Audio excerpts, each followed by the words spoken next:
Bonjour à tous, je suis Marcio Vassé et je suis très heureux de vous retrouver pour une nouvelle vidéo. Pour votre information, je suis un ancien technicien en bureau d'études en aéronautique, ainsi qu'opérateur traditionnel et numérique, et aussi apprenti ingénieur dans l'agroalimentaire ainsi que technico-commercial. Donc dans cette vidéo, nous allons voir la création de montage d'usinage, le paramétrage d'usinage et de cartouches et mise en plan. Donc pour commencer, montage d'usinage. Donc avec SolidWorks 2010, j'aurais pu utiliser n'importe lequel, mais pour des questions de lourdeur de ordinateur, SolidWorks 2010 me paraissait pas trop mal. Voilà, donc tout d'abord, on commence au préalable par créer une table d'usinage ou une fausse table.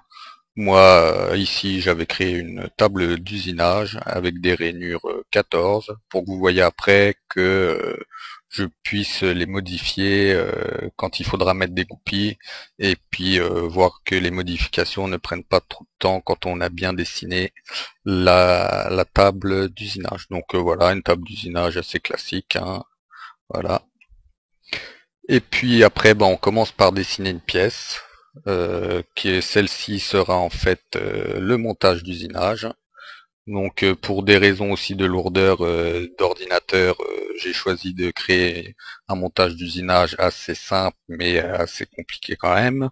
Voilà, histoire de quand même apprendre quelque chose. Mais je pouvais pas me permettre d'avoir plein de chanfreins, plein de congés, plein de poches et tout ça pour voilà des questions de lourdeur d'ordinateur. Donc là je commence par créer un contour de mon montage d'usinage. Vous allez comprendre. Donc c'est pour usiner la pièce que j'ai fait dans la vidéo précédente de mold flow injection plastique. Donc là c'est pour usiner la pièce qu'on appelle corps. Donc là vous voyez il y a trois sorties d'épaulement. Donc ça c'est pour l'isostatisme. Donc les deux là ils servent au serrage et celle en 8 tout seul, elle sert à la butée Voilà, donc les 14 diamètre 14 là ça sert pour le goupillage qu'on mettra au final en P6 et parce que les rainures de fraisage elles sont en H7 donc pour que ce soit assez centré et voilà. Donc une fois qu'on a fait ça, après on enlève les axes qui nous dérangent. Puis on va venir faire une extrusion. Donc de 8 d'épaisseur 8, assez suffisante pour pouvoir y placer des vis de serrage et d'ajustage. Et puis ainsi pouvoir serrer la pièce. La pièce corps, qui est la pièce d'une précédente vidéo de Moldflow. Donc là, après avoir fait l'extrusion, je viens placer les perçages, les filetages, ou dans ceci, je vais placer des, des tiges, euh, des tiges filetées à bout plat et à 6 pans creux pour pouvoir serrer ma pièce. Donc là, j'essaie de centrer, donc je la mets à 37,50 vu que mon moule lui fait 150 de diamètre, de rectangle. Et puis je viens choisir la dimension de mon filetage. Donc en M5 sur une épaisseur de 8, M5 c'est assez suffisant. Et puis je sais que la vis aura assez de force pour serrer, pour maintenir ma pièce. Donc voilà, jusqu'à la prochaine surface, bien sûr. Puis je fais après, c'est pas obligé de le faire, mais bon moi pour que vous compreniez, j'ai bien mis des petites gravures. Ici pour ajustage, parce que le serrage du côté des deux épaulements lui est suffisant, mais bon, des fois que la pièce bouge, je préfère mettre quand même des vis d'ajustage, histoire de garantir le serrage en quelque sorte. Voilà, donc là je crée des notes serrage et ajustage, et puis je fais un enlèvement de matière de 0,75 mm. Voilà, pour que la gravure soit voyante, et puis voilà. Donc bah, là c'est en train de se créer. Et dans cette vidéo, bah, vous allez voir aussi qu'il y a quelques subtilités des fois en montage d'usinage et en paramétrage d'usinage. Donc voilà, la pièce là est finie. Donc bah, je viens l'enregistrer. Donc je lui donne un nom MU montage d'usinage de ma pièce que j'ai appelée Discaf, du corps et de la cavity, parce que cette pièce là pourra servir pour le corps et la cavity que j'ai dessiné dans une vidéo précédente. Et puis après, bah, je viens faire un assemblage, où dans cet assemblage, je vais pouvoir après paramétrer mon, mon usinage avec l'outil Camworks. Donc pourquoi j'ai choisi Camworks? Parce que ça, Camworks est assez intuitif, et après avoir essayé pas mal de logiciels d'usinage, je trouve que celui-là me paraissait bien sympathique et bien performant. Moi, à la base, moi, j'utilisais le Camworks 2008 où on pouvait avoir toutes les simulations de machines. Mais bon, en 2010, il y a un truc de base de données, tout ça. On peut paramétrer des prefs, des nouvelles machines, mais on ne les a pas. Après, faut faire des subtilités pour les avoir, et pour les subtilités là, il faut vraiment passer sur une vraie machine que, bah, moi, vous imaginez bien, je n'ai pas chez moi. Mais si j'avais un conseil à vous donner, de Camworks 2011 est bien parce que déjà d'une, il est en français. Et puis, mais bon, je regrette quand même qu'il n'y ait pas toutes les simulations de machines dedans, parce que j'aimais bien avoir le côté concret. Et puis, comme ça, moi, je pouvais paramétrer les prefs et visualiser vraiment mon usinage. Voilà, donc dans mon assemblage, après avoir mis des goupilles que vous voyez, j'ai mis à diamètre 16, alors que mes rainures, elles sont de diamètre 14. Et bah, ce n'est pas grave. Il suffit d'éditer ma table dans mon montage d'usinage, et puis en ayant bien fait l'esquisse, je n'ai que quelques cotes à changer, parce que j'ai fait des répétitions d'esquisse, et donc bah là je la mets à distance 16. Et vous allez voir que grâce aux répétitions d'esquisse, toute ma table se redessine automatiquement. Donc c'est surtout là qu'il faut regarder. Donc après avoir mis la cote là, vous allez voir le changement, tout se fait d'un coup. Voilà, après on valide, on reconstruit, on remet une cote ici histoire d'être sûr que mes cotes ne varieront pas, on sait jamais. Je préfère me méfier quand même.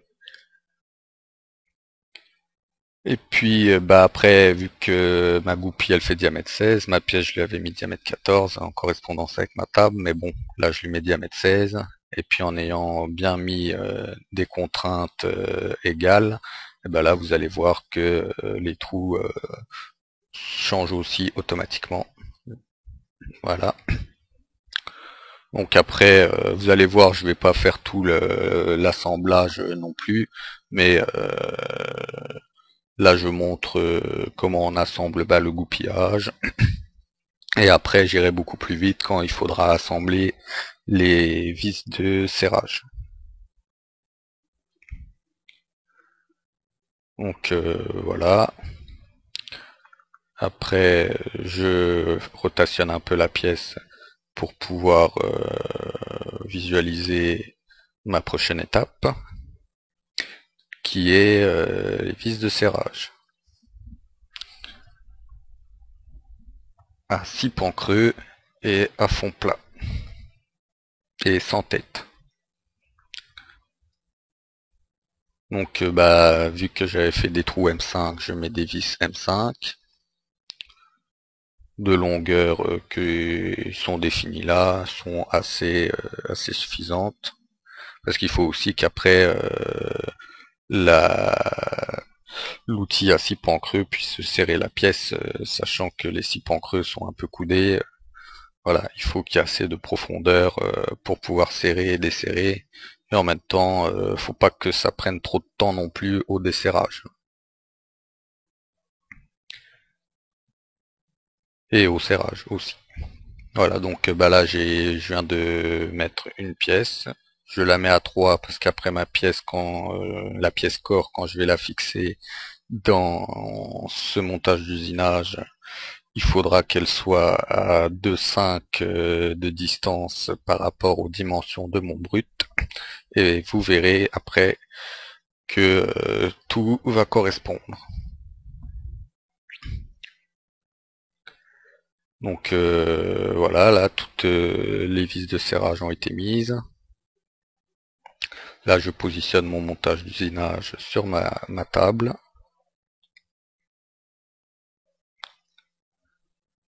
Et puis j'essaie de centrer.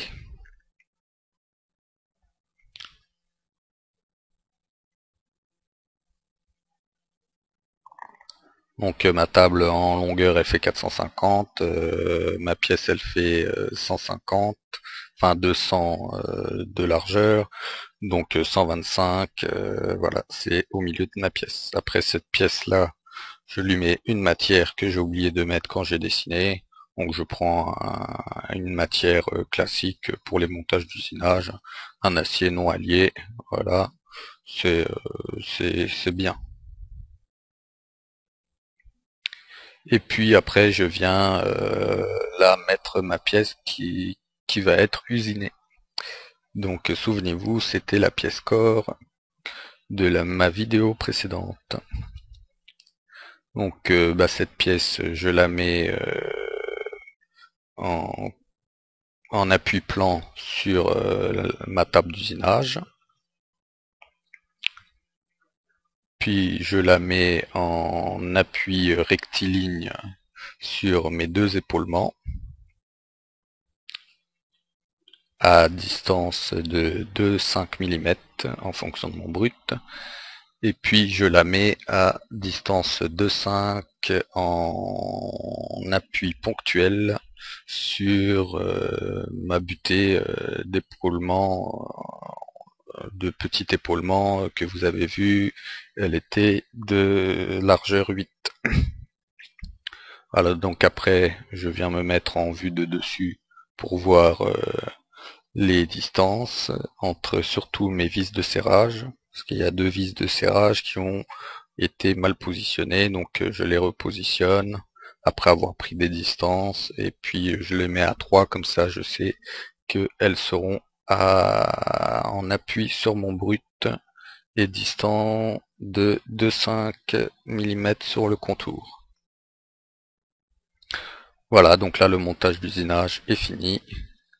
On peut passer à l'étape de paramétrage d'usinage. Donc là, vous voyez, j'avais fait une erreur, mais c'était fait exprès au niveau de la table. Parce que là, elle était, vous voyez que l'axe X est perpendiculaire à ma table. Or, moi, je veux que ce soit l'axe Z pour que mes paramètres d'usinage soient bien faits. Donc, ce n'est pas grave. Je vais ouvrir ma pièce et puis je sélectionne changer le plan, et il faut que mon plan soit normal à l'axe X pour pour que l'axe Z soit perpendiculaire à l'axe Z et vers le dessus pour les coordonnées d'usinage. Donc voilà, une fois que ça c'est fait, maintenant je sais que mes axes d'usinage sont bien en position et je vais pouvoir définir le brut. Mais avant, je vais dans Camworks, je sélectionne une machine. Là, comme vous voyez, je n'ai pas toutes les Mazac, toutes les num et tout ça, ce qui est dommage. Mais bon. Après, je choisis ma pièce, puis je viens définir le brut. Et en ayant mis les axes Z du bon côté, et ben, vous verrez que quand je mets en Z-10, et ben, le -10 se retrouve du bon côté là. Là, regardez, ça va être là. Donc là, je mets 10, et puis là, le brut se définit directement. Et donc, et elle touche ma table et se trouve en appui-plan sur ma table. Donc ma méthode d'usinage, elle est en phase 10, c'est celle que vous allez voir. Donc phase 10, phase 15, après avoir fait un blanchiment du brut. Et puis après phase 20, bah, les perçages sur les côtés. Et puis phase 30, les perçages des injecteurs parce que je peux pas les percer du côté là parce que il y a une sorte d'épaulement pour que l'injecteur n'aille pas plus loin que ce qui est prévu. Donc je serai obligé de les percer de l'autre côté. Et puis bon, ça, ce type de perçage là d'injecteur peut se faire en traditionnel afin de ne pas surcharger les commandes numériques. Et mais bon, les perçages des circuits de refroidissement, eux, peuvent se faire en numérique. Et mais bon, je ne pouvais pas les faire là parce qu'il y a des perçages qui sont assez profonds et donc il faut créer des outils assez spéciaux et de grande taille en fait, en quelque sorte. Après là, je n'ai pas défini l'origine parce que je voulais que vous voyiez qu'il y aurait comment on fait quand il y a des collisions d'usinage, mais j'aurais pu définir l'origine dans l'étape juste avant, voilà, quand j'ai défini le plan d'usinage. Donc bah, tout d'abord, je viens commencer par faire un surfaçage. Donc là, les fraises ne correspondaient pas, donc j'ai fait ajouter une fraise. Donc je prends un diamètre 80, c'est bien. Et puis celle sélectionnée se retrouve tout en bas. Je fais OK. Je regarde un peu le montage porte-outils. Et là, vous voyez les distances en fait qu'il y avait dans le porte-outils sont les distances de hauteur de la fraise qui peuvent varier quand on met en place les CDP et les jauges outils. Voilà, donc là après je viens mettre les profondeurs de passe et une surépaisseur d'usinage parce que ma finition elle se fera au final. Ma finition se fera au final. Donc là, vous voyez en rouge les trajectoires d'outils rentrent dans la pièce. Donc là, je sélectionne tout, tout mon outil, porte-outil, fraise, queue de l'outil, pièce, etc. Et là, vous voyez collision. Donc quand on ne met pas afficher les collisions, bah ça, on fait pas gaffe et puis on se dit que bah, l'usinage est bien. Mais bon, c'est plus professionnel de mettre en collision, comme ça on voit vraiment tout ce qui se passe. Voilà, comme ça, là je l'ai pas mis, là on voit pas. Mais bon, on peut se douter. Et ça, c'est dû à quoi? C'est parce que j'avais pas défini mon origine. Et parce que là, l'origine, elle est prise sur la table d'usinage. Donc bah là, je définis l'origine en haut de ma pièce. Voilà, et là, toutes les trajectoires d'outils sont modifiées. Sur ma première étape qui est surfaçage. Et là vous voyez maintenant les trajectoires rouges de déplacement d'outils se retrouvent au-dessus et donc là il n'y a plus de problème de collision. Et vous verrez après il y a d'autres soucis de collision quand on définit mal les outils et ça on verra par la suite quand on en verra, je vous le ferai remarquer. Donc après le surfaçage, on vient faire le contournage en utilisant les méthodes que vous voyez. Donc bossage, c'est quand vraiment on choisit bien le périmètre de la pièce et c'est ce que moi je veux. Donc je mets en finition, je valide. Et puis là je vais pas choisir l'outil tout de suite, là je choisis les passes. Et vous verrez que par la suite il y a moyen d'optimiser quand même les trajectoires d'outils et mais bon, ça, on verra par la suite. Là, pour l'instant, déjà, on paramètre toutes les étapes. Donc on choisit quand même l'outil carbure qui convient, et puis on choisit des passes assez correctes. Voilà, on va pas prendre des passes de 0,5 ou de 1 alors qu'on sait très bien que l'outil peut prendre une passe de 2,5. Mais bon, généralement, ouais, 2,5, c'est bien. Après, faut pas trop aller au-dessus parce que ça dégrade l'outil, ça chauffe, et puis ça fait des mauvais états de surface. Voilà, mais 2,5 pour une fraise comme celle-là, c'est bien. Donc bah là on regarde et là vous allez voir il y a encore une collision d'outils, mais c'est pas vraiment une collision, elle c'est plutôt quelque chose qui est en rapport avec l'outil et surtout avec le bout jaune de l'outil qui n'est pas assez grand et du coup bah la queue de l'outil elle chauffe. Donc il faudra par la suite augmenter la surface d'usinage de cet outil. Mais bon ça on verra par la suite. Après, bah, je fais les poches, là, qui sont des poches qui sont ici des encoches. Je pourrais mettre poche, mais poche, ça marche que quand c'est des contours fermés. Et quand on essaye poche, là, bah, il reste toujours des petites surfaces à usiner, et c'est embêtant. Donc, quand on met encoche, on est sûr que la fraise, elle va jusqu'à l'extérieur, et du coup, usine bien cette surface. Puis après, on fait générer les parcours d'outils, mise à jour. Donc vous voyez, c'est quand même assez simple Camworks. Et puis c'est quand même assez correct. Quand on regarde les parcours d'outils, on peut se dire que voilà, par rapport à un programme NUM qu'on pourrait paramétrer en fonction des profils, ça ressemblerait à ça. Donc après,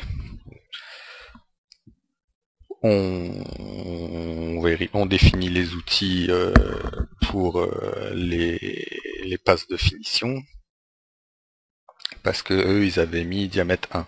Donc si on laisse diamètre 1, bah, il y aura toujours une petite surface à usiner qui restera. Donc moi je préfère mettre diamètre 4, ça je suis sûr. Et vu que mon congé au fond de cette rainure est de rayon de 2, et voilà, donc diamètre 4 c'est bien. Après je lui mets des passes de 2, c'est assez bien pour une finition.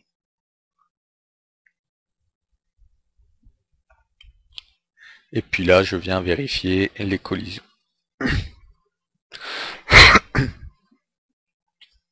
Donc en ébauche il n'y a pas de collision parce que la surface de l'outil coupant est assez grande, mais là vous voyez qu'en finition la surface elle ne va pas être assez grande et du coup hop, à collision entre l'outil et le brut.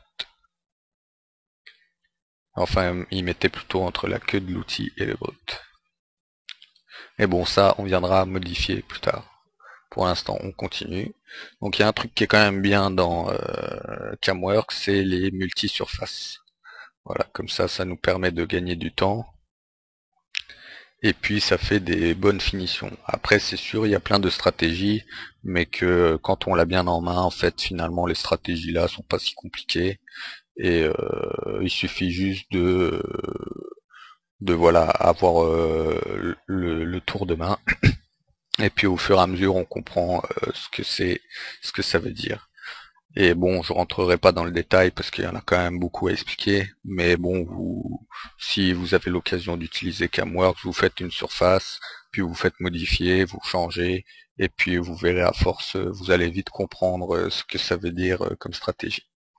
Donc bah, généralement, après avoir fait multi-surface, il y a quand même toujours des choses à modifier, donc haute brute, bas de forme, haute forme, surface usinée uniquement pour que ça fasse que le contour.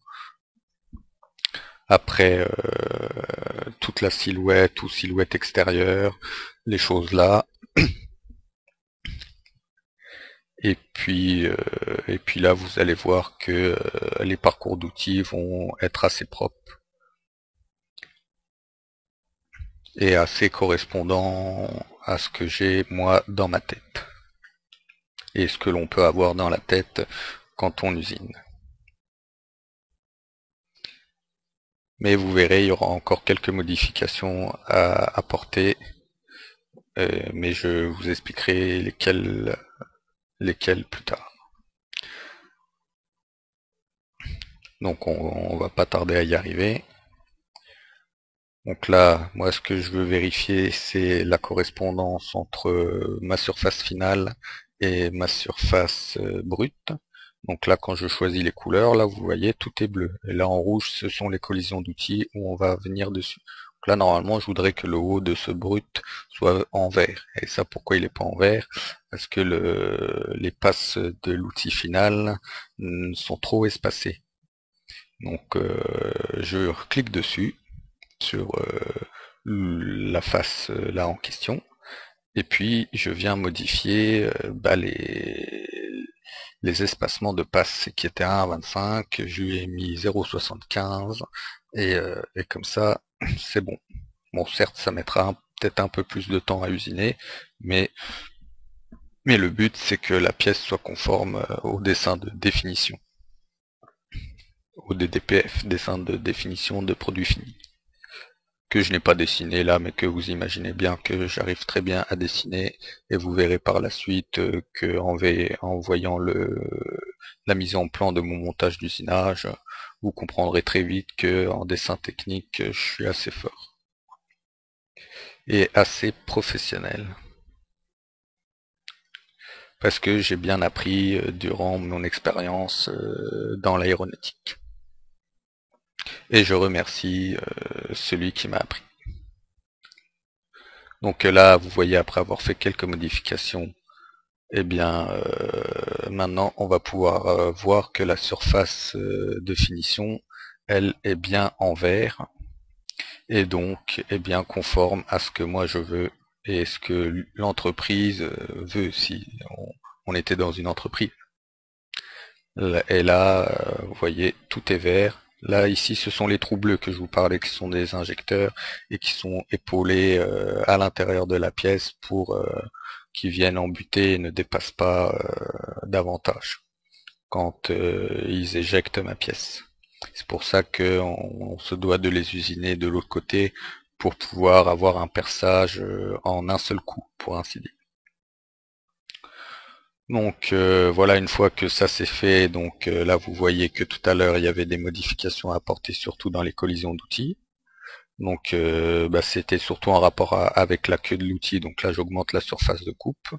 Là je augmente aussi la distance de mon porte-outil afin que la surface de coupe ne soit pas écrasée dans la pince de l'outil. Je lui mets les parcours restés en bas et usiner directement en bas. Comme ça évite que l'outil remonte tout le temps dans la surface d'approche, ce qui fait gagner du temps au lieu de perdre du temps quand ça remonte à la surface d'approche.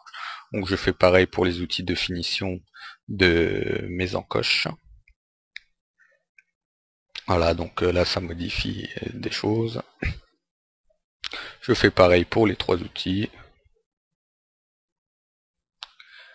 Et puis après, je vais aussi venir mettre tous ces outils, je vais venir les définir dans le même T-outil, quoi, en quelque sorte. Parce que là, vous voyez, il y a T45, T46 et tout ça. Et bon, ça ce n'est pas bon. Moi, je veux que tous mes outils de finition soient sur le même T. Donc après, je viens faire outils. Et puis je viens sélectionner l'outil en question. Voilà, comme ça je n'aurai pas à mettre 36 outils de finition dans ma machine à commande numérique, dans le magasin. Donc là j'en ai modifié que deux parce qu'il y en avait un qui était bon. Et puis une fois que ça c'est fait, je viens vous remontrer le simulage en version un peu plus rapide. J'ai mis à 150%, voire 250% le contour, mais vous verrez qu'à la fin il reste encore un petit problème avec l'outil de finition. Mais qu'à cela ne tienne, je vous montrerai comment on y échappe. Donc bah voilà, le contour, et là vous voyez l'outil reste bien en bas, il ne remonte pas à la surface d'approche. Donc ce qui ressemble vraiment à ce que j'ai dans ma tête et à ce que vous avez pu sûrement vous voir dans n'importe quel atelier d'usinage. Et les contours se font généralement comme ça. Donc là, vous voyez qu'en bas, il reste un épaulement, et c'est parce que là, il y avait le serrage. Et dans mon montage d'usinage, bien sûr, je n'ai pas représenté les brides, parce que, bon, voilà, on s'imagine bien qu'il y a des brides qui viennent serrer aux quatre coins, en faisant attention qu'elles ne percutent pas l'outil.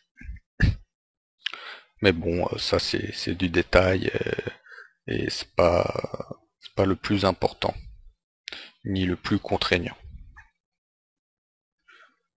Donc voilà, et là, hop, collision entre le bout de l'outil et le brut, parce que le rayon d'approche de cette passe n'est pas assez important. Donc là, en fait, il continue à faire le contour comme ça jusqu'à la fin.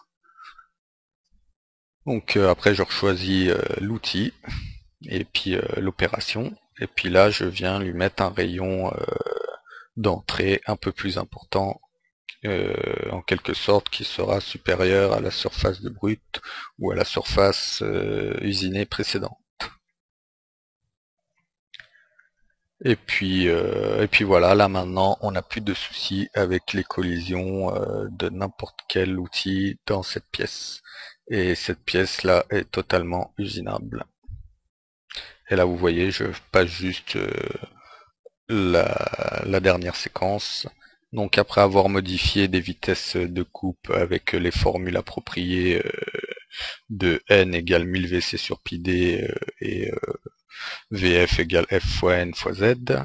Voilà, donc vous voyez, cette pièce-là met à peu près moins de 6 heures à s'usiner, donc on met à peu près 2 heures pour créer le montage d'usinage, paramétrer la machine, les prefs, tout ça. Donc cette pièce-là peut être faite en une journée largement. Donc je lui mets un numéro de programme. Et puis bah là j'ai pas défini les prefs, mais les prefs on peut les définir soit dans Camworks, soit dans le programme en utilisant les lignes de départ appropriées que vous connaissez et qui se trouvent facilement dans les livres mémothèques de la productique, et elles peuvent être définies en fonction de n'importe quelle machine. Voilà, je crois il y a 6 lignes à mettre, ou 3 X, Y, Z, et et puis comme ça, on peut définir les prefs directement dans le programme. Ou on les définit dans Camworks, mais bon, vu que moi j'avais pas les simulations de machines à portée de main, je n'en voyais pas l'utilité. Mais voilà, donc j'espère que là vous avez compris pas mal de choses et que ça va vous aider à créer des bons usinages professionnels. Puis voilà, maintenant on vient faire une mise en plan. Mais avant de faire une mise en plan correcte, comme vous savez, bah, toutes les entreprises, elles utilisent des cartouches personnalisées. Voilà, là je n'en vois pas l'utilité d'utiliser un cartouche SolidWorks. Voilà, il est bien, certes, mais pour être professionnel et être en calque avec l'industrie, il faut se dire que il faut modifier un cartouche et faire un cartouche d'entreprise. Donc bah là, regardez la procédure, c'est comme ça que l'on fait dans SolidWorks. Après, on peut faire pareil dans n'importe quel logiciel. Je sais que cela se fait. Moi, quand j'étais dessinateur en aéronautique, j'utilisais TopSolid, et voilà. Et je sais que c'est faisable. Tout ce que j'ai fait là sur SolidWorks, c'est faisable sur TopSolid, sur Inventor, sur Katia. Je pourrais vous montrer des vidéos où j'utilise les 4 logiciels. Mais finalement, après avoir réfléchi, je pense pas qu'il y ait un intérêt plus que ça. Parce que là, l'intérêt important dans ma vidéo, c'est que vous compreniez vraiment que je comprends ce que je fais, pourquoi je le fais et dans quelle direction on va quand c'est fait. Voilà, après d'utiliser un logiciel, se remettre à jour ou se refaire une petite mise en jambe, comme on dit, ça prend à tout casser une semaine. Voilà, après avec moi c'est parti. Donc bah là on crée un cartouche, esquisse, vous allez voir, hein, ça en accéléré quand même. Donc là, vous avez vu mes dimensions de cartouche. Je compte y mettre des noms, des dates, des matières, des brutes, des numéros de plan, des indices. J'ai peut-être oublié de mettre échelle. Oui, bon, voilà. Et puis aussi, j'ai oublié de mettre propriété industrielle de l'entreprise, nanana. Donc, bah voilà, après je modifie les dimensions d'écriture. Donc je commence par en faire deux trois, puis après je prends le pli, je les sélectionne toutes, puis là je les mets toutes à 10 ou 12, je sais plus trop, c'est pas ça le plus important. Et puis après je centre un peu les écritures pour que ce soit c'est du style. Voilà. Et puis je mets A4 en grand. J'aurais pu faire une feuille A3, mais vous verrez que pour la pièce de mon montage d'usinage, un A4 suffisait, parce que je ne compte pas mettre 36 faces, gauche-droite, vide dessus, tout ça. Je compte mettre juste une face avec expliqué épaisseur 8, comme ça tout le monde comprend. Et puis voilà aussi, il faut savoir que dans l'industrie, il faut gagner du temps, donc il faut essayer d'être le plus clair possible et, euh, et le plus rapide possible. Donc avec l'expérience, on sait ce qu'il faut faire et ce qui est important ou pas. Voilà, donc après avoir fait ça, après je viens dessiner la norme européenne, donc qui dit que la vue de droite se trouve à gauche et la vue de gauche se trouve à droite. Et la norme américaine, c'est la vue de gauche se trouve à gauche et la vue de droite se trouve à droite. Voilà. Donc ça c'est quand même important de le mettre parce que quand on se retrouve dans des entreprises internationales, bah, ça peut avoir son importance. Et qui dit importance là-dessus dit gain de temps, gain de compréhension et professionnalisme entre les partenaires. Voilà. Donc bon, voilà, c'est juste ça, hein, mais bon, sachez que ça peut quand même avoir son importance. Et que tout le monde connaît ce symbole. Voilà, après on fait cacher, là je les efface pas, hein, je les cache juste. Donc clic droit, cacher, hop. Après je viens faire qu'est-ce que je viens faire là? Ah oui, je viens mettre le nom, le logo de l'entreprise fictive que j'ai inventé, Usin. Ça me paraissait cool. Et puis voilà, parce que dans chaque cartouche, il y a toujours le logo d'une entreprise. Donc voilà, je trouvais que le logo là que j'ai inventé était assez beau. Et puis après, on vient faire définir le cartouche pour définir ce qui sera modifiable ou non dans ce cartouche. Et donc ce qui sera modifiable, bah, ce seront les carrés avec les croix. Donc je viens sélectionner toutes les croix. Et puis je fais valider. Et après je viens enregistrer mon fond de plan. J'ai mis A4 perso, voilà, ou j'aurais pu l'appeler n'importe comment. Après on voit avec l'entreprise comment on veut l'appeler. Puis après je retourne dans SolidWorks et là je choisis mon fond de plan. Ou après dans lequel je vais mettre ma pièce et qui est le montage d'usinage MU Discaf Core and Cavity. Donc je sélectionne les pointillés. Donc sur certaines vues, on peut enlever des pointillés. Et ce que j'apprécie beaucoup dans cette mise en plan, c'est quand même l'utilisation de DimExpert. Ça fait quand même gagner pas mal de temps. Moi qui à l'époque dessinais sans DimExpert, je mettais des cotes un peu partout. Bah DimExpert, bah c'est bien. Il met des fois peut-être un peu trop de cotes et puis bon, on en enlève. Mais bah ça fait quand même gagner du temps, hein. Et sachez qu'une mise en plan, ça se fait pas en 2 minutes. À l'ancienne, ça se faisait pas en 2 minutes. Donc et quand on a 36 mises en plan à faire, des fois, quand on a DIM expert, c'est clair que ça soulage quoi. Donc quand on fait un dessin en tant que technicien, on vient mettre directement les les pointillés, les axes. Voilà, c'est ça que je cherchais, les axes. Donc n'importe où on peut mettre des axes, on met des axes pour que les gens comprennent bien que c'est soit une pièce prismatique, soit une pièce cylindrique. Et si on ne met pas les axes, il y a des fois, on peut ne pas comprendre. Et sachez que dans mon expérience de dessin industriel en aéronautique, je n'ai jamais eu un souci, si ce n'est peut-être une fois, j'avais mis une mise en plan à 0,5 mm en moins sur la table, et puis donc du coup on a dû reprendre une passe de 0,5 pour se retrouver à la bonne taille d'usinage. Je crois que c'est le seul problème que j'ai eu en 6 mois de dessinateur aéronautique, ce qui était bien suffisant. Et puis voilà, utilisation de DIM Expert. Donc voilà, là je configure un peu DIM Expert, tout le modèle en entier.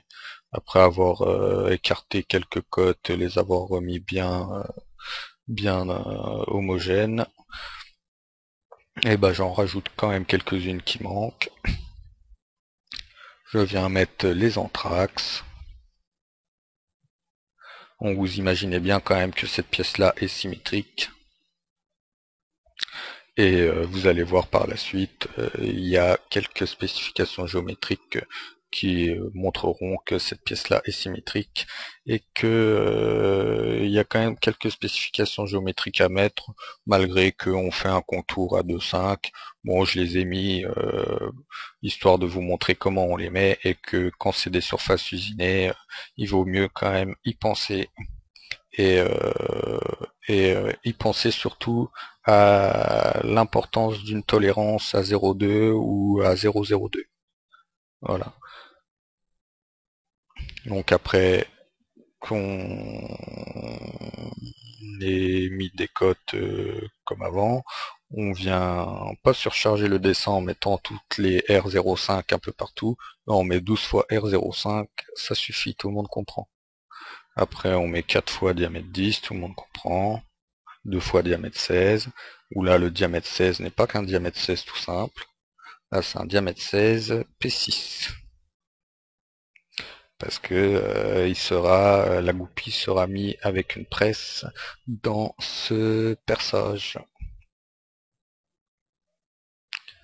Et puis, sachant que la goupille est en 16H7, elle sera bien centrée dans ma table avec une précision redoutable, on va dire 0,02. Ce qui est bien. Si on avait une pièce de précision ou un contour de précision. Mais bon, là, vu qu'on avait un brut de 2,5 sur les contours, bon, voilà, c'est pas si important que ça, mais ça vaut quand même le détour. Après, là, je mets les gravures. Bon, je détaille pas plus les gravures, hein, parce que voilà, on se doute bien que il faut qu'elles soient à peu près mises comme sur le dessin. Après qu'elles soient 1 mm ou un chouïa plus à gauche qu'à droite, c'est pas ça le côté fonctionnel de ce montage, donc ce n'est pas ça le plus important. Mais bon, un ouvrier se doute bien que ça doit être à peu près dans le style du dessin de définition. Donc voilà, après là je mets des spécifications géométriques, donc je commence par définir une pièce, une surface A. Donc la surface A de l'épaulement de largeur 8, donc de tolérance 0,2. Et là, sachez que toutes les cotes, elles n'ont pas mis de tolérance sur certaines parce que il y a une tolérance générale que j'avais mis dans mon cartouche qui est de 0,2. Donc voilà, par rapport à ma pièce, c'est suffisant. Et puis après, je viens mettre une symétrie de l'axe de ma goupille de 0,2, voilà, par rapport à l'axe B. Voilà, ce qui dit que l'axe de la goupille doit se trouver entre un plan distant de 0,2 de l'axe B. Un plan imaginaire, bien sûr. Ou un plan réel, que certains l'appellent. Et puis voilà, quand on a fini, bah, on fait respirer le dessin de définition. Voilà, en éloignant un peu les cotes pour que voilà, ce soit agréable à lire. Et, euh, et puis voilà. Et puis une fois qu'on a fait ça, bah, généralement on fait le dessin d'ensemble du montage d'usinage où là on met la nomenclature, vis de serrage, sans tête, six pans creux, plat, voilà, table, fausse table, diamètre, largeur. Je vous laisse imaginer le dessin d'ensemble. Et puis on fait valider par le responsable de bureau d'études, qui sait, peut-être un jour ce sera moi. Et puis je regarde et puis je valide si cela me paraît correct. Et puis voilà, bah c'était ma dernière vidéo, donc bah, j'espère que vous en avez retenu quelque chose et merci.